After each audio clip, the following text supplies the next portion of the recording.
రంగారెడ్డి జిల్లా కల్వకుర్తి నియోజకవర్గంలో జైపాల్ రెడ్డి 6వ వర్ధంతి పురస్కరించుకుని పలువురు నేతలు ఆయనకు ఘన నివాళులు అర్పించారు. ఈ మేరకు నియోజకవర్గంలోని అన్ని మండలాల్లోని ప్రధాన కూడళ్లలో ఉత్తమ పార్లమెంటేరియన్ అవార్డు గ్రహీత జైపాల్ రెడ్డి చిత్రపటానికి పూలమాలలతో నివాళులు అర్పించి జైపాల్ రెడ్డిని స్మరించుకున్నారు. కల్వకుర్తి మున్సిపల్ పరిధి హైదరాబాద్ శ్రీశైలం జాతీయ రహదారిలోని కోట్రా జంక్షన్ వద్ద జైపాల్ రెడ్డి కాంస్య విగ్రహానికి ఎమ్మెల్యే కసిరెడ్డి నారాయణ రెడ్డితో పాటు పలువురు నాయకులు నివాళులు అర్పించారు. ఈ సందర్భంగా ఎమ్మెల్యే మాట్లాడుతూ గత సంవత్సరం జైపాల్ రెడ్డి కాంస్య విగ్రహాన్ని కోట్రా చౌరస్తాలో ముఖ్యమంత్రి రేవంత్ రెడ్డిచే ఆవిష్కరించుకో జరిగిందన్నారు. కల్వకుర్తి ప్రాంతం నుండి జైపాల్ రెడ్డి రాజకీయ ప్రస్థానం మొదలై 4 సార్లు కల్వకుర్తి ఎమ్మెల్యేగా, ఎంపీగా, కేంద్ర కేబినెట్ మంత్రిగా పనిచేసి భారతదేశం గర్వించదగ్గ రాజకీయ నేతగా ఎదగడం కల్వకుర్తి ప్రాంతానికి మనందరికీ గర్వకారణమంటూ వారి వాగ్దాటిని కొనియాడారు. ఆయన్ను స్ఫూర్తిగా తీసుకుని రాజకీయంగా ఎదిగిన వారు చాలా మంది నాయకులు ఉన్నారని, నేటితరం యువకులు ఆయన్ను స్ఫూర్తిగా తీసుకుని రాజకీయంగా ఎదగాలని పిలుపునిచ్చారు. ప్రస్తుతం ఆయన మన మధ్య లేకపోవడం చాలా బాధాకరమని, వారు చేసిన అభివృద్ధి వారి జ్ఞాపకాలు మరవలేనివని ఈ సందర్భంగా ఎమ్మెల్యే పేర్కొన్నారు.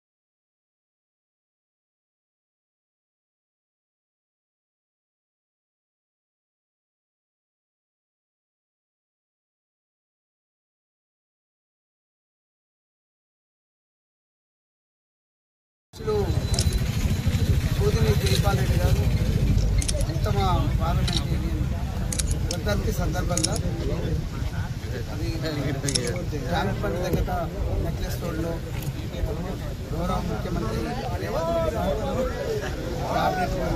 చేసి నివాళులు అర్పిస్తూ ఉన్నారు.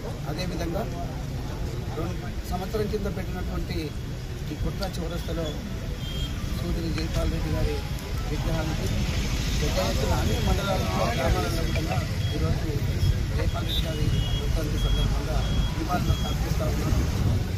వారు అంగవైకల్యం ఉన్నా కూడా మన భారతదేశం కాదు ప్రపంచంలో ఒక గుర్తింపు పొందినటువంటి వ్యక్తి. అదేవిధంగా రాజకీయాలకు స్ఫూర్తిగా, యువతకు స్ఫూర్తిగా నిలిచినటువంటి వ్యక్తి.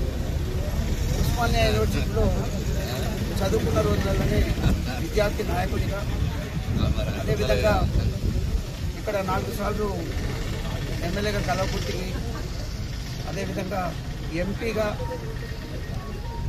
అదేవిధంగా ఒక మంత్రిగా మరి వారు చేసినటువంటి సేవలు ఈ ప్రాంతానికి మరి అవి ఎంత చెప్పుకున్నా తక్కువగా. అదేవిధంగా అంటే వారి వాగ్దాటి, దాన్ని మనం గ్రహించాల్సిన అవసరం ఉంటుంది. వాగ్దాటి అంటే ఏదో పిచ్చిగా మాట్లాడడం కాకుండా ప్రతి మాటలో అర్థం ఉండే విధంగా మరి గొప్పగా అంటే పార్లమెంట్లో మాట్లాడినటువంటి ముఖ్యంగా ఈ తెలంగాణ రావడం కోసడానికి కూడా ఆ రోజు ఉద్యమం జరుగుతున్న సందర్భంలో మరి తెలంగాణ ఏ విధంగా తీసుకురావాలని చెప్పేసి మరి ఆ పార్లమెంట్లో వారు చేసినటువంటి మరి గొప్ప విషయం ఏంటంటే ఎవరిని ఇబ్బంది పెట్టకుండా ప్రతిపక్షాలను అందరినీ కూడా కలుపుకొని ఈ తెలంగాణ కోసం పాటుపడినటువంటి వ్యక్తి ఈరోజు లేకపోవడం మన దురదృష్టం. ఇంకా వారు వాస్తవంగా చెప్తా ఉన్నాను, ఏ ఒక్కరు వెళ్ళినా కూడా చెప్తా ఉంటుంటారు, ఎక్కడ గ్రామాలలోకి వెళ్ళినా కూడా జైపాల్ రెడ్డి గారిని ఆదర్శంగా తీసుకొని మీరు పనిచేయాలి అని చెప్తా ఉంటారు. ఏ ఒక్క వ్యక్తి వెళ్ళినా కూడా వారికి పనిచేస్తూ ఉన్నారు. అదేవిధంగా ఈ కల్వకుర్తి కూడా అభివృద్ధిలో వారి పాత్ర ఎంతో గణనీయమైనటువంటిది. అదేవిధంగా తెలంగాణ కావచ్చు, భారతదేశంలో కూడా గుర్తింపు పొందినటువంటి వ్యక్తి ఈరోజు మన ముందు లేకపోవడానికి మనం ఎంతో అంటే నష్టపోయినామని చెప్పడం. నేను ఒకటే, మరి అంత పెద్ద మనిషి, అన్ని విధాలుగా మరి రాష్ట్రాన్ని, దేశాన్ని కూడా సేవ చేసినటువంటి వ్యక్తి, యువతను వారిని ఆదర్శంగా తీసుకొని ఎదగాలని చెప్పేసి